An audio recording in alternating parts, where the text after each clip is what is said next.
All right, so I've made a list of 10 reliable high income professions that are also resistant to AI. So the first one we have here on the list is a therapist. Now, there's a bunch of different types of therapists. I picked occupational therapist for the first one. And I'm not going to cover all the therapist jobs, but there's a bunch of different ones. And the reason why I like this is because it's person to person. It's in person. I mean, I guess you could do it over virtual, but it's human to human. Could you do that over AI? Yeah. I mean, people are already talking to like Chat GPT and stuff, and people are experimenting with, AI therapists. But the thing is, like, in order to do this, you have to have some kind of license. There's an approval process with the government, state, local, federal, whatever it is. So, it's one of those things where it's probably like legally dangerous for AI companies to be using AI therapists. Maybe they could call them coaches or something. But when you get into that world where you're doing actual therapy, it's probably dicey for them. So the median salary for this is $100,000. Not bad at all. Starts at around $80,000, and I was reading reports that it could go up to like $150,000 in private practices. So the education and training for a therapist is a bachelor's degree and then probably like a master's in something like psychology or counseling or social work. So the next one on the list here is event planners, meeting and event planners. And again, I like this because it's, for events or meetings, the people that show up are the business model. So it literally forces you to have an in-person or at least human-to-human, human-centric business concept. So average salary for this is $90,000. Not terrible at all. So for event planners, you don't really need any education, actually. It all depends on your experience. I mean, if you can find a place if you have experience with event planning and you can negotiate a job in an interview, then you can get the job. But they're saying that people have bachelor's degrees in hospitality, event management, and related fields.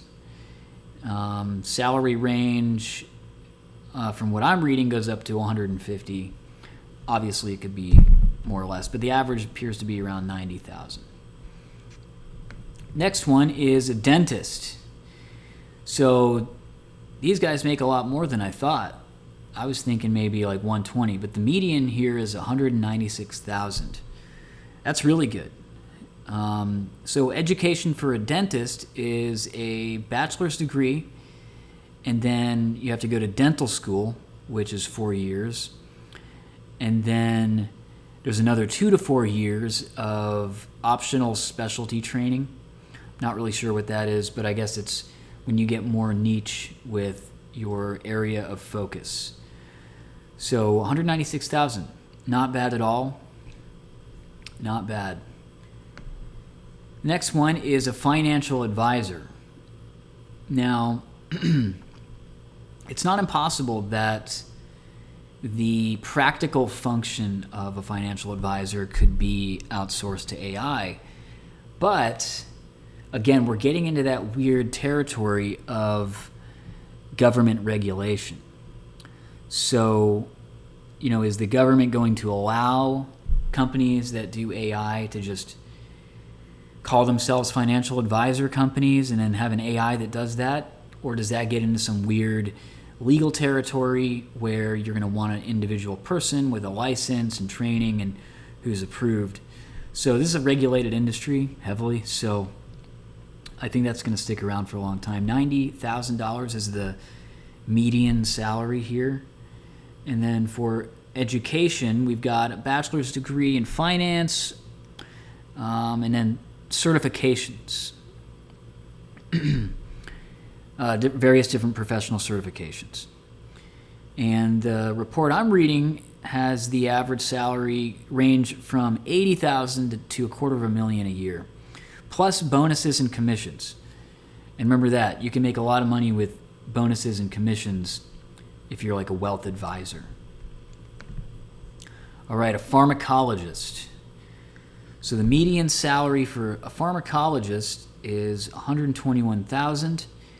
What I'm reading says that salaries range from $100,000 to $160,000 a year. That's pretty good.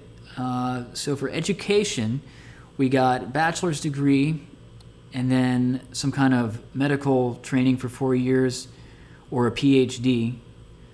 Okay, so it's called a PharmD or a PhD. I've never heard of that. PharmD. And then we have internships and fellowships in addition to that training as well. So average salary $121, not bad. So next we have electricians. Now we're getting into like trade stuff. I think electricians are going to have jobs forever because that's a job that you have to do with your hands. It's something that a lot of people don't want to do. Most people don't want to do trades. I think if you become an electrician, you'll have job security for life. And it's one of those jobs, a lot of these trade jobs are kind of like being your own business in a lot of ways. I mean, you can just, if you have someone who's a skilled electrician or a crane operator or something like that, like you can drop that person off anywhere on Earth and they're going to be able to make decent money for themselves with that skill set. That's what I like about that. I guess maybe the robots in the future could do that. But if we get to that point, I mean, we're all going to be on UBI or something at that point, or just screwed. So the median salary for electricians, they're saying is $77,000. My reports are showing a salary range from $50,000 to $100,000 a year. So it's a little bit lower than the other stuff, but I think it's a lot more stable and it's a lot easier to get into. You don't need a college degree to become an electrician. You can just learn how to become an electrician online, and you can go probably get a certification. If you really want, you can go to some kind of trade school, and you can become an apprentice. You can probably do this before you even graduate high school, if I'm not mistaken, or at least start training for it. And then by the time you get out of high school, boom, you got a job if you're that young. And then you also don't have the hundreds of thousands of dollars of debt from student loans and other bad decisions that a lot of people have. So let's see, they're saying high school diploma, GED, apprenticeship, 4 to 5 years, licensure. Yeah, I think you have to be licensed to do this, which also helps with job security because it's one of those things that's regulated. All right, next, we have an attorney. Now, I think that like bottom of the barrel attorneys and people that just do like basic services, things like that, that's going to be replaced with AI for sure. Because you can just go on ChatGPT right now or any of the decent AIs and you can get really good legal advice just from that. You can also do a lot of the laborious work of an attorney or a paralegal with AI as well. But things like trial attorneys and, defense attorneys and all of that, where you have to be in courts, it's high stakes, you have to have interpersonal skills, presentation skills, you got to be sharp, quick, on point. That's not going anywhere. That's going to be something that AI isn't going to be doing. So the median salary for this is $173,000. That's pretty good. We've got a salary range of 120 up to 300,000 from my reports. And then, of course, when you get into like private practice and specialty work and all this other stuff, you can make $1 million a year, more being a high-level attorney. All right, the next one is architect. So they're saying a median salary for the architect is $103,000. We got a salary range from $80,000 to $150,000. So for education, you got a bachelor's degree, possibly a master's degree in architecture. And then this profession also requires licensure as well, which requires exams and in-person experience. So not bad if you're into that. And I'm trying to provide a range of different jobs here, because not everybody's going to want to do the same thing. Not everyone's going to want to work in the medical field. Not everyone's going to work in a trade. Not everyone's going to want to work in technology. All right, psychiatrist. So these guys make a lot more than I thought, actually. Range here is showing $218,000 to $320,000 with a median salary of $268,000. So for education, we got a bachelor's degree, we got medical school, and then we have psychiatry residency, which they're saying is 4 years.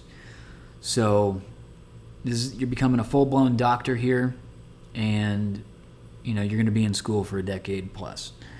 But when you get out the other side of that, you're starting off at $200,000 a year. So as long as your debt isn't too high, well, you should be able to do all right. All right, and the last one we have is a surgeon. And this is the one with the highest salary that I found that I think is AI resistant. Then again, we have like all this laser stuff coming out, so it's possible that various aspects of surgery are going to be automated or given over to AI and other advanced technologies that come out. But we're always going to need surgeons, I think. We're always going to need human inputs at some level when it comes to surgery. So for the salary range, we have $300,000 to $600,000, and I have another report that goes up to $800,000. So that's a lot of money for a regular person job. And by regular person, I mean like not a CEO or a rich business owner.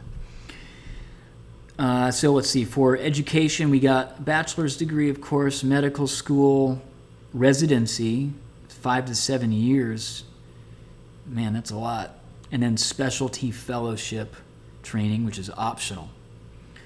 So there you have it.